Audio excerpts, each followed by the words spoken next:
morning. So time check 6:05 AM. At pabiyahe na naman tayo, no? So ang gala natin ngayon ay sa Taal Loop. So ikutin natin yung paligid noong Taal Lake. At ang magiging ruta natin ay dito muna tayo bababa sa Alisay. Saan labas ay sa Lipa. And syempre kasama tayo si Ate Cindy ulit. Alright. Okay, so time check 6:06 AM. At rolling na nga tayo, no? So, ayun nga, ikutin natin yung paligid ng Taal. So, nabanggit ko to dun sa previous video na malay niya sa susunod ang gawin natin ay Taal Loop. So, ito na.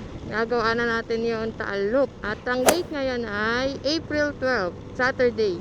Sarap talaga bumiyahe pag ganito. Yung dire-diretso lang, walang traffic. So, ito, first time kong gagawin na dito ang daan. Pero, previously, nakapag Taal Loop na naman ako. Pero, pabaliktad. So, ngayon, ang gagawin natin ay dito, magsisimula sa Talisay. Kamusta? Kamusta kayo dyan? So, as of now, meron tayong 63 subscribers. Maraming salamat sa inyo. Dinala ko nga pala yung speedometer ng bisikleta ko dati. Try natin i-track dun yung mapang iikutan natin para lang may record tayo. So, sa wakas, naalala ko rin siyang dalhin, no?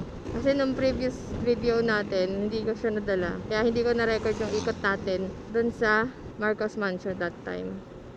Dati, nung previous video natin, di ba sabi ko parang natatakot kasi akong umikot sa Taal kasi nagkaroon ng wildfire sa gilid. And ngayon, medyo tumagal-tagal na naman and wala naman ng balitang delikado, kaya ito, tignan natin. Kita-kits na lang ulit later pag medyo maganda-ganda yung view. Ito rin kasi yung dinadaanan natin pagka akit na Tagaytay. See you guys later. Iyon, isa lang ako. Wait lang. Ba't ang dami? Tigdalawa tayo. Okay. Mahaba-haba pa. Order muna kami ng McDo para may kakainin tayo mamaya. So, dito tayo sa may tabi ulit ng Taal. Yan, tapos yung nasa harap natin, yan yung inaakit pagka punta ka ng Tagaytay. So, nabanggit ko na yun doon sa previous video. Dito rin kasi tayo dumaan nun. Kasi sa Sampaloc, tayo umakyat nun papuntang Tagaytay. So, nakalabas na tayo dun sa may kantuhan no, nililikuan natin nung pumunta tayo ng Tagaytay. So ito, pag dinire-diretso mo to, Laurel na to. Yan, so makikita natin dyan yung Taal Volcano. Actually dito yun, no, kung makikita nyo, yun na yung Taal. Kung makikita natin sa mapa, sobrang dikit ng Taal dito. Pero dito sa area na to, medyo minsan biglang naliit yung kalisada, yung dalawang lane lang, tas salubungan lang. Yun, Taal! Oh, 'di ba? Naggagala tayo sa gilid ng Taal. Ganda na ni Taal ngayon compare dati kasi dati sobrang brown nga gawa ng pagsabog. Pero ngayon, yan, green, medyo may green na siya. So ito, sa boundary na to, welcome to Laurel na to. Nasa Laurel, Batangas na po tayo. Marami nang ginagawa dito nung huling daan namin. Pan ko lang ngayon kung ganun pa rin. Relaxing mag-rides dito, no? Kasi kakaunti lang din yung nadaan. Pero pag nag-rides ka dito, pag nagbiyahe kayo, nag-drive, dapat sobra pag-iingat. Kasi minsan mas stiff yung pagliko. Ayan o, Taal. Wow! Yan, nung sumabog din yung Taal, isa to sa mga talagang kailangan lumikas kasi tingnan naman kung gaano kalapit niya. Pero actually, yung nakikita natin sa picture, hindi siya yung pinaka-Taal volcano. Yung nasa gilid niya, yung parang pa-flat. Sa may likod nun. I mean, sa likod nun, pinaka-image. Nandun yung pinaka-bungangan niya. Hindi doon sa mismong nakikita natin sa mga textbook. Ito naman guys, yung daan na to, ito yung pasimbahang bato. Tsaka doon sa yung inakita natin na puntang Kibyang. Dati, nung kasama natin sila Ate Donna. Di ba maganda yung audio ko that time nung nag-video ko nun. Pero ngayon maganda-ganda na. So, tingnan natin kung mauulit natin yung Kibyang. Hindi rin kasi nakakasawa pumunta doon. Long ride din kasi siya eh. Parang pag nagbali ka na sa 200 kilometers din ako. Diba? Ito maunti lang to, itong Taal Loop pag galing sa amin. Siguro mga less than 100 kilometers lang to. Nung pinalat ko siya sa map, parang nasa 88 kilometers lang. So depende na lang kung magwa 100 pag may iba tayong dinaanan. Puro silab. Tapos may usok pa ng truck. Parang record dito magsilab, no? Parang may community sila na maglilinis tapos sisilaban din. Parang bawat sulok eh. Parang nakakailan na tayo kita nyo eh, na namin nagsisilab. Kabado. Walang helmet.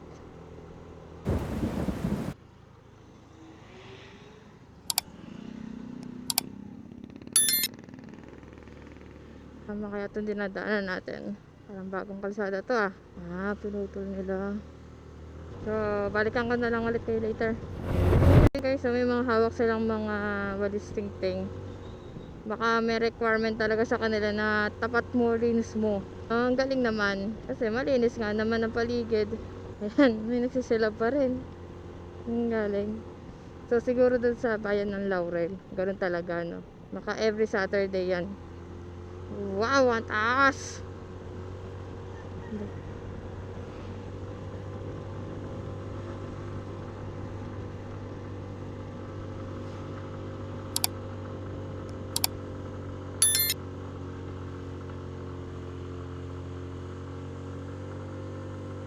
Ayan, kinaya ni Kona.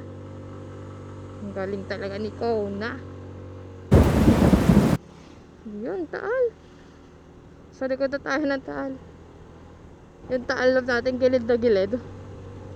Taas. Let's go. Let's go, Kona.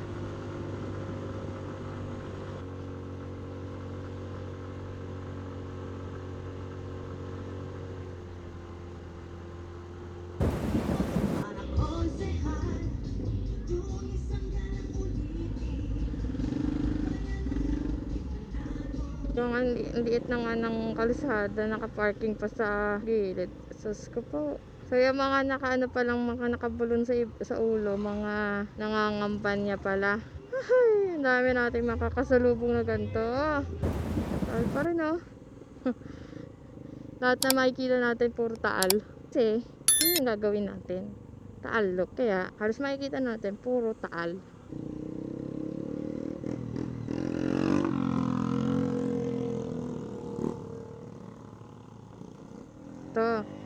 Ito yung magandang view dito sa may I Love Buso-Buso. Yan, kitang-kita mo dyan yung buong taal. Share muna natin si Kona. First time niya magpipicture dito eh. Ba? Sayang, ganda sana, may truck lang. Sa Ate Cindy, ayun yung taal. Pero para ito likod ng taal. So parang nandito yung ano eh, sasabog. Yung pinaka-crater niya. Para nandito. Baka nga yan. Alin? Yung lake mismo? Yan ata, itong malaking butas na yan. Yan ata yung nasabog. Ang alam ko, parang yan yun. Andyan mismo yung crater. Kasi ang laki na ng bunganga niya eh. Parang siya nga yun. Ayun o, yun. So ito yung nasa picture. Pero yun talaga yung nasabog. Ayun yung nasabog. Alam ko yun. Kaya sabi parang lumaki na rin yung bunganga niya. Masarap sana kumain ng chicken sandwich. Kasang araw. Para hindi healthy. Picturean kita. With the motor. Bye, buso-buso. Bye, Ate Cindy. Let's go. Yan, kita-kita na sa buo. Ito yung napakatarik na paahon dito. Ito talaga nagano ko. Sobrang ahon, di ba? Dito ako nakailang tigil. Nagmumura na ako.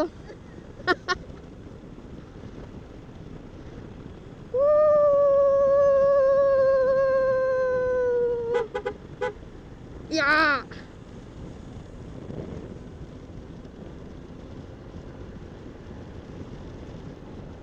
Buti hindi natin nalagpasan yon, yung I Love Buso-Buso na yun. Maganda kasi yon. So, isipin nyo guys, nung nagbabike ka, tapos gusto mo na umuwi, tapos galing ka Tanawan, umikot ka, ay nasa Buso-Buso ka na gusto mo umuwi, ganun din. Sobra yun, pag naalala ko yun. Nakailang tigil talaga ako sa ahon na yun. Ngayon wala nang tigil, nakamotor na tayo. Alright, let's go, taalop. So, tiningnan ko na yung video, hindi naman na-record yung pinapakinggan ko kasi wala naman siyang wire sa mismong speaker. Kaya nasa likod na tayo ng Taal. Ito na yung nasabog. I mean, nasa likod na tayo ng Taal image. So, yung nasa likod, yung nakikita natin ngayon kanina, yun yung nasabog. Ikutin pa natin yan. Marami-rami pa ito. Ito sinasabi ko isang...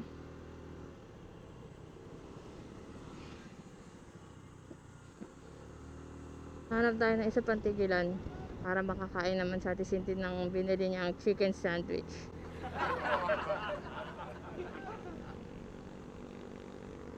Hanap tayo ulit ng malilom-lilom. Let's go. Saan tayo matambayan na? Hindi ako mahanap ng bayan na. Sayang yung kanina.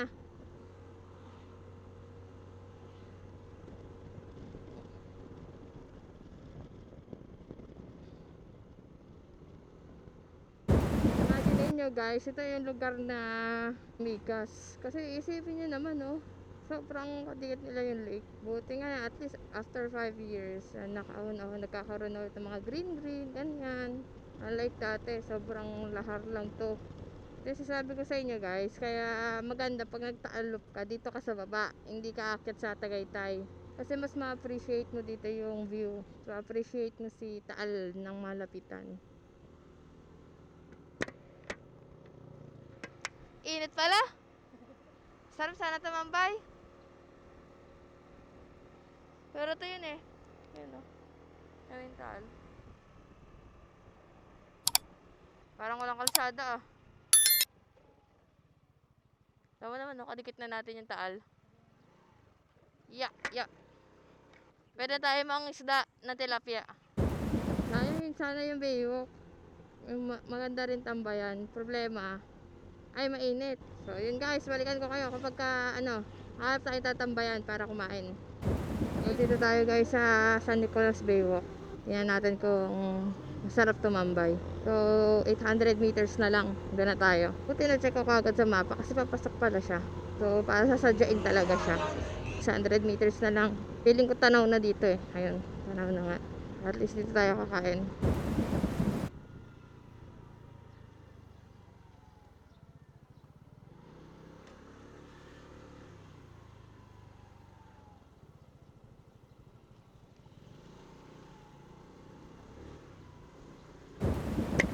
Sa San Nicolas na tayo. Yun yung isda. Sikat na picturean din yan. Hanap tayo ditong pwestong kakainan.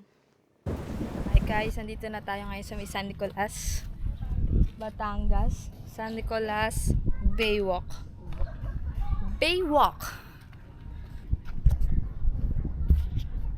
Yan. Ay sa may San Nicolas Baywalk. Tapos mamaya pupunta tayo dun sa may isda na sikat din na picturean. So maganda pumunta ngayon kasi umaga, tapos wala pa masyadong nakatambay, kami pa lang. So dito kami kakain natin din ng chicken sandwich. Ang pinupush namin chicken sandwich. Lake view. Ito na yung pinaka lake ng Taal. Tapos ayun si Taal.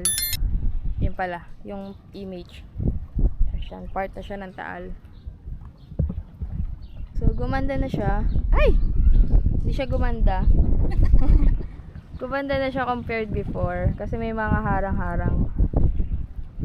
O baka hindi ko lang siya naalala. Sabi naman malilom dito. Dito na lang kami upo. Smallest town in the province pala to. San Nicolas. Smallest town in Batangas. In terms of land area, the smallest town, municipality in Batangas is San Nicolas. So, ayun guys, pinakamaliit pala siyang town dito sa province of Batangas. Pupunta ngayon tayo dito sa may isda. Maliputo pala to. Ito. Dito may mga upuan din, pwedeng tambayan. So, syempre sa hapon yan, para hindi masyado mainit. Yan. So, dito sa may dulo, meron pang extend na sa tambayan din. So, ginagawa pa lang siya. Hindi pa siya tapos talaga. Ayan si Taal.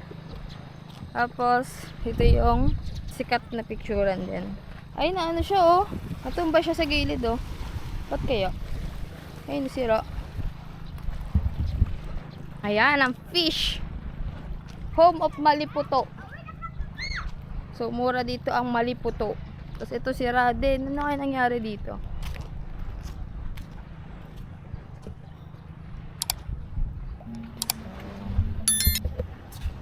Ayan ang fish. Maliputo. So, ano masasabi natin sa home of Maliputo? So, ito lang siya.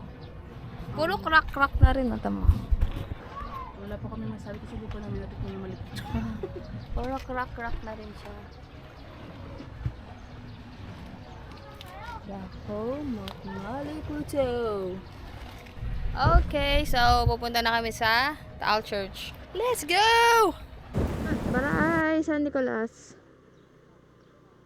Let's go to Taal Church. So, may 16 minutes pa po tayo na travel time. Let's go.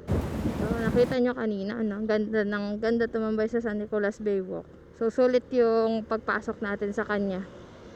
So, 15 minutes, 7.3 kilometers ang layo sa Baywalk ng San Nicolas. ETA natin 8:47 AM.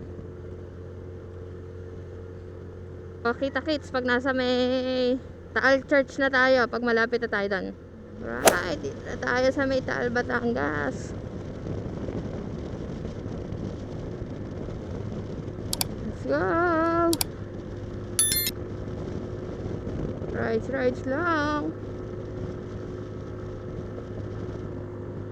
Daming ahon.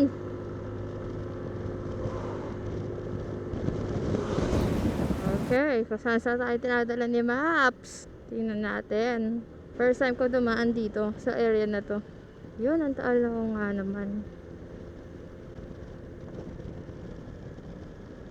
Hirap lang pagka sasakyan, 4 wheels. Medyo masikip eh.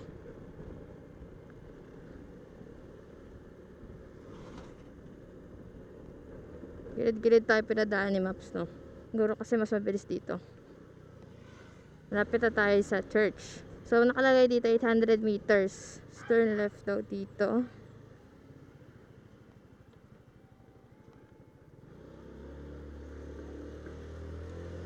Ah, yun na oh.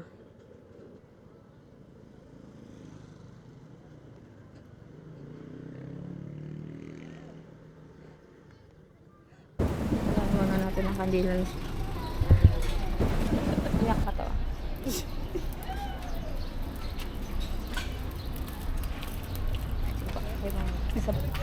Candle natin na itayo ko na. Galing, naiwas niya dito sa may mga apoy.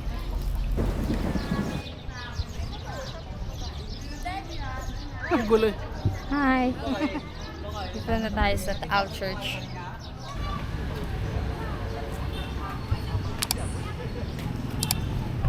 Kailan kita?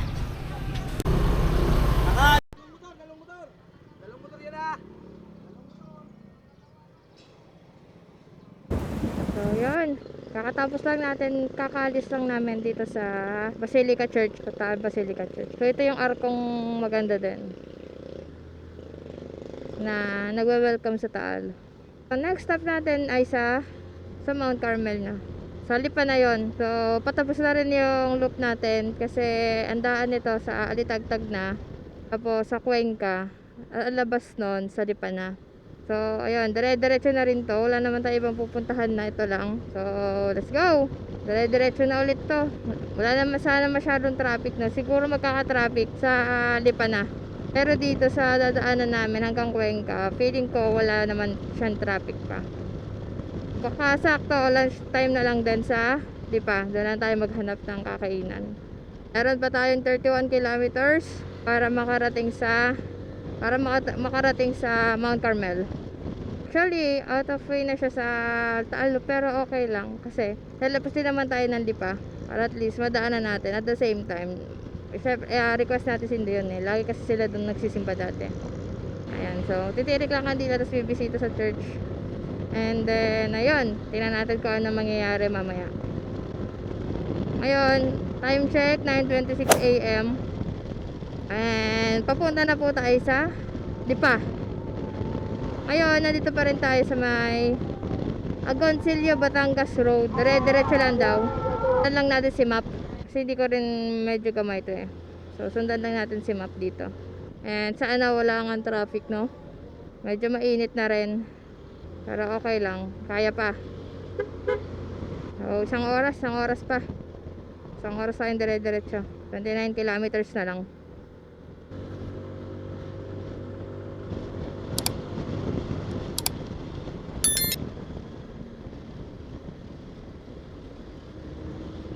So, currently, nasa Taal, Batangas pa rin tayo. So, pinuntahan nga natin kanina yung Taal Church. Yung Taal kasi, yung province ng Taal, para siyang vegan na puro mga sinauna yung mga gawa ng bahay, ganyan. Kaya yung Taal Church, ganun din yung ano, sobrang tagal na rin niya yung Taal Church. Ganun din yung pagkakabuild niya, yung dating panahon pa. And makikita siguro may mga konting renovation lang, pero kung ano siya dati, yun pa rin. Hindi nila inaalis yung itsura niya. ETA natin 10:29 sa umaga. So sana mas mapaaga pa natin yan, no? Let's go. Nasa may Balayan, Batangas road na tayo. 31 minutes 25 kilometer. Dire-diretso lang to. Go!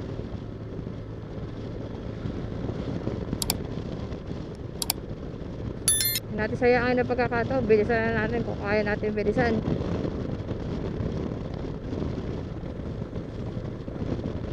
Ayun lang kalaban natin ngayon, mga ano, nangangampanya.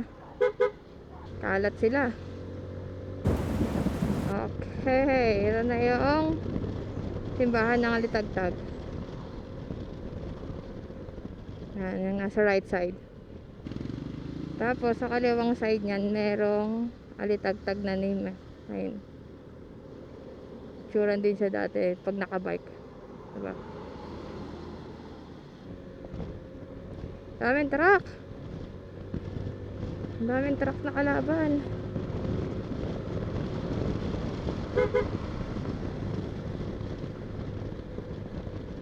Kita-kits tayo mamaya. Dire-diretso lang to. Puro gantong kalsada lang. Ayan yung Mount Makulot. Mamaya dadaanan natin yung gilid nyan sa bandang Cuenca. Kasi yun yung daan natin. Packet ng Lipa. Ayan, yan yung nasa kaliwang yan. Yan na yun. Yan yung Mount Bacolod. Okay, mamaya balik tayo. Pakita ko sa inyo. Nadadaanan natin yung paanan yan. Gilid-gilid yan. Let's go. So time check 9:42. At meron pa tayong 43 minutes na biyahe. At 18 kilometers. Sana mas maaga pa tayo makarating. ETA kasi is 10:28. Try natin bilisan, no? So ito guys, sa Cuenca na tayo. At itong dinadaanan natin ay doon na yung sinasabi ko kanina na part ng Mount Makulot. So aahon tayo dito papunta sa Lipa. Tapos pagkalabas ito, Lipa na yon. So mabilis na. So may biyahe pa tayo 36 minutes at 15 kilometers. Sarap dito guys, malamig. Pakyat kasi tayo ng Lipa, kaya medyo nalamig-lamig na rin. Malamig kasi sa Lipa compared sa ibang bayan. Ramdam mo sa paa na malamig dito. Kanina sobrang init Yan, so 500 meters na lang, kakaliwa na tayo. And ayun, makikita nyo na doon yan na Lipa na siya. Yan, doon sa may Jollibee na yon, kakaliwa tayo doon. Sa kanan pa Batangas City, tapos sa kaliwa pa Lipa, Padre Garcia, ganyan. Pabalik Patanawan. Ayan, so nandito na po tayo guys sa Lipa. So sisimula na dyan ang traffic. Ayan, so meron na lang tayo 25 minutes. Tagal pa, no? 7 kilometers na lang, 25 minutes pa. Ibig sabihin medyo matraffic, pero kakayanin natin yan. Alright, so balikan ko kayo pag nandun na tayo sa may sa may Mount Carmel. Dito na kami sa Mount Carmel. Hindi na ako nakapag-video kanina. Pagdating kasi sobrang init. Tataklo pa natin yung kay Ate Cindy. Ayan, nagtilas nga siya. Ha? Dumulas nga. Ayun! Nag-success ka dyan nandito na kami sa Mount Carmel, dito sa Mailipa, Batangas. So guys, nandito na tayo sa ng Mount Carmel. So, pupunta daw tayo doon sa may Miraculous. Diyan. Lalabas, tapos maglalakad. Dito na lang tayo sa lilong kasi ang init eh. Ikuhin ko lang guys. Sundan lang natin yung ating tour guide. Laki ako eh. Teka lang. Ayan guys, hindi na siya naka-ultra wide kaya medyo pumayat na yung kasama. Tapos dito may mga bilihan ng religious articles. Ano kaya ito? Akit na to. Ayun. Ay, dito na ba yun?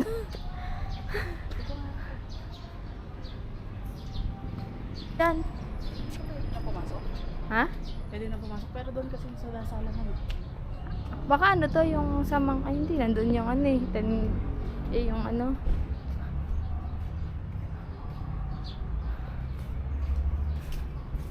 Saan na tayo? Ay, wala. Ano? Dito, ito. Oh.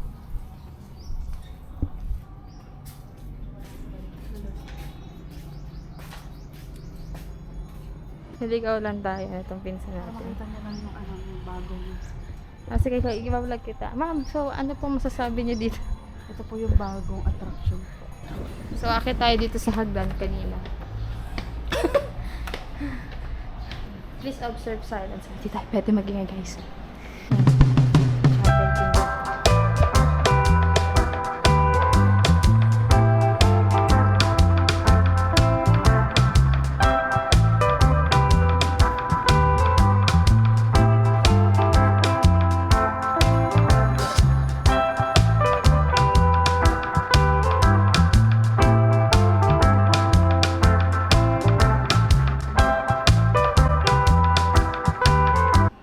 Ito guys, yung Miraculous. Yan. Yan na nga ba ano dito? Yung nagpakita siya dito, di ba? Naka parang may ano daw yan? Sabi nga nila may rose petals yan. Diyan mismo sa place na yan, Ah, nakatayo sa siya. place na yun. Tapos parang umuulan ang tamang rose petals. Oh. Tapos yung rose petals daw, nung kinuha may ano, may mukha niya. Ah. Pray muna tayo. Dito guys yung praying. Hi Carmel. Uwi na. Pabalik na tayo ulit ng Lipamay. Kakagaling lang natin dito sa Mount Carmel. Yan, may mga clips tayo dyan. Pauwi na tayo pero kakain muna tayo. At syempre sa tayo kakain sa McDo. Katulad kanina, hindi ko lang inopen yung camera pero sobra yung traffic talaga. Dito kasi sa looban yung daan eh. Kaya matraffic din talaga. Buti may papakananan sa atin. Iwas tayo sa traffic.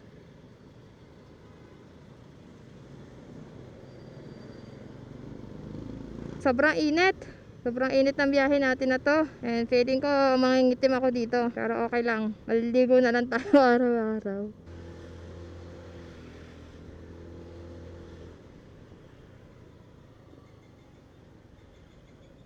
Grabe ang traffic. Kahit saan, nasulok hindi pa. Woo!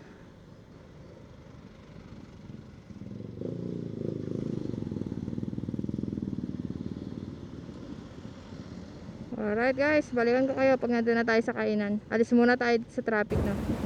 Nakalagpas na tayo dito sa traffic. Alam mo yung Agata? Yung ano, yung may macarons tapos leche flan sa ilalim? Doon yun, sa kantong yun. Gusto mo? Oo, balikan na lang natin. Hindi naman masyado traffic dito eh. Balikan na lang natin mamaya yung ano. Oh, bumili na tayo ngayon, tingin mo. Bilhin tayo ngayon. Para hindi na tayo babalik kasi malayo ang ano, U-turn, naisip ko. May halo-halo nga din dyan eh. Para malito ka. Naisip ko kasi baka matraffic mamaya o kaya baka malayo yung ikutan. Dito rin yung Liam's Lomi House. Yung kinainan ni Alex Gonzaga. Ayun, doon. Sa Agata. Ikaw na lang bumaba. So guys, andito tayo ngayon sa may Liam's Lomi House. Dito kasi andito yung Agata. Bibili pala sa Ate Cindy. Let's go to McDo! Let's go to McDo. Let's eating time. Lapit lang yun. Dyan lang. Napakatindi ng init. Pero laban lang. Akdo. Jollibee. No, Sunday and Coke float and McFlurry. Napakainit ng ano. Baba ka na. Halap lang ang parking. Bye-bye! Sobrang init guys. Ang paparkingan natin. Wala naman tayong choice. Babad talaga sa init. Ah. Hindi pa natin dala yung ating ano, pang cover. Pero okay lang. So, kumain tayo dito sa McDonald's. So, di na ako nakakuha ng clip. Sobrang gutom. Okay, let's go. Going home. Sobra yung init. Pero okay lang. Pagka nasa biyahe ka na, hindi mo naramdam. Yun nga lang, pag tumigil, dyan na. Mararamdaman mo na yung init. Solid din yung ride na to. Medyo tumagal kami. So, pauwi na nga tayo. Tapos sinasabi ko kanina. Shit, nakalimutan ko. Ayun. Okay yung ruta natin, no? Yun nga lang, sa pabalik, ang disadvantage lang, traffic na sa Lipa. Unlike pag umaga ka dumaan doon ka nagsimula, medyo less yung traffic. Ngayon kasi parang labasan na ng lahat. Yan. Pero ayun, nakasingit-singit naman tayo. Tapos, medyo tumagal din yung biyahe natin. Kasi parang estimated ko dito dapat 3 to 4 hours lang eh. Kaso, 'di ba, dumadaan tayo sa mga church. Syempre, kailangan natin bumaba, 'di ba? Para mag-pray. Hindi naman pwede na picture lang, 'di ba? Kailangan mag-pray. So nga guys, pauwi na tayo and ayun, upload ko na lang to sa Facebook, yung ruta. Gamit ko kasi yung speedometer ng bike ko. So, makakakuha tayo ng dinaanan natin sa map, no? So, kayo mag-alala guys, ipa-private ko naman to sa Strava. Kasi syempre, meron tayong mga personal record dyan sa Strava. Tapusin ko na dito yung video natin. Pabalik na rin naman tayo sa bahay and yun na yung tapos ng Taal Loop natin. Sa dream come true na ma-videoan ko yung journey ng Taal Loop natin, diba? Kasi nga yung mga previous Taal Loop ko wala namang video yon kasi puro fail. Bukod sa pangit yung sounds, walang audio, nagkakaroon ng irritating sound, so hindi ko siya ma-upload. Actually, dinilit ko na lang siya. Ngayon, ayan, meron na tayong I hope na magandang footage, diba? So, ayun, bilisan na namin to, konti na lang to. Nasa bahay na kami, and time check 1 PM na. So, tagal namin, no? Alas 6 kami umalis eh. Alauna na ngayon, so ang tagal namin sa labas. So, ganun talaga. Syempre, kailangan mong sulitin kasi minsan ka lang makakarating doon. Kaya sabi mo malapit, hindi mo naman para puntahan palagi, di ba? So, yun. Sana makaabot kayo hanggang sa dulo ng video na to. And kung nakaabot ka man, so maraming salamat sa pagnood. Maraming salamat and sa current na 63 subscribers. Maraming salamat. At sa pagnood, sa mga nanonood, maraming salamat. And ayun, samahan nyo akong mag-grow dito sa YouTube channel natin. So, tingnan natin kung paano tayo mag-grow dito sa YouTube. Hindi na sa mga ride, kundi pati sa mga lifestyle natin. Diba? Malay nyo, magkaroon tayong content na regarding lifestyle. Hanggang dito na lang guys, and see you on the next video. Baka matagalan na ulit tayo, mag-Holy Week eh, wala tayong rides kasi may lakad tayo, so walang rides noon. So guys, thank you so much ulit and see you on the next video. Bye bye.